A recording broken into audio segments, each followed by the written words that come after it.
Tiny नाम की गौरैया अब सयानी हो गई थी। उसे अपने भविष्य की चिंता होने लगी थी।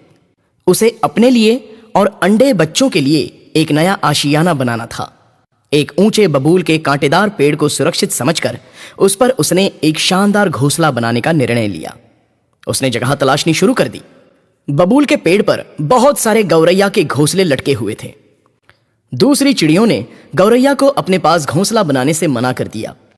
टीनी को दुख हुआ, लेकिन वो हताश नहीं हुई। उसने घूमकर कई बबूल के पेड़ों पर जगह की तलाश करनी शुरू कर दी। वो जानती थी कि इस दुनिया में ईश्वर के अच्छे बंदों की कमी है, फिर भी ढूंढने से नेक बंदे मिल ही जाते हैं। अचानक एक गौरैया ने उसे आवाज दी, सुनो, इधर आओ।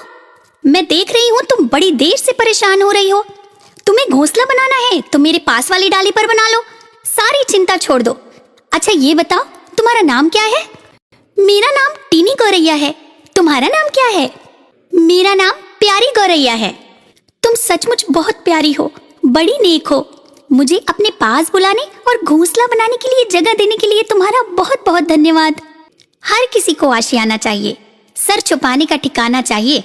हम छोटे जीव हैं, हमें धूप, बरसात और दूसरे खतरनाक पक्षियों और सांपों से बचने के लिए बहुत ही सावधानी पूर्वक सुरक्षित घोंसला बनाना होता है। इसलिए हमें एक दूसरे की मदद भी करनी चाहिए। टीनी, तुम तिनके इकट्ठा करने में जुट जाओ, मैं भी तुम्हारी मदद करूंगी। टीनी गौरैया तिनके इकट्ठा करने लगी और बबूल की डाल में लटकाने लगी। इसी बीच जोरदार आंधी आ गई। टीनी ने बड़ी मेहनत से जो तिनके लटकाए थे वो आंधी से उड़ गए। सारी मेहनत बेकार हो गई।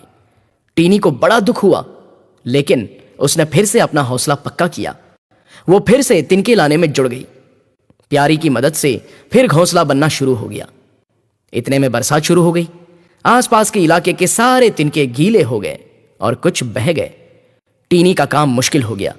बरसात बंद हो चुकी थी, लेकिन उसे तिनके लाने के लिए अब नदी के पार जाने की जरूरत आ पड़ी।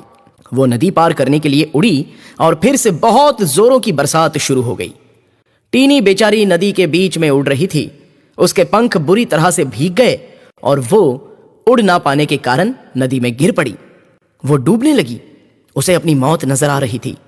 इतने में किसी अनजान सहारे ने उसे उठा लिया। उसे ऐसा लगा जैसे वो नदी के बीच किसी टीले पर आ गई हो। उसे जीने की आस मिल गई।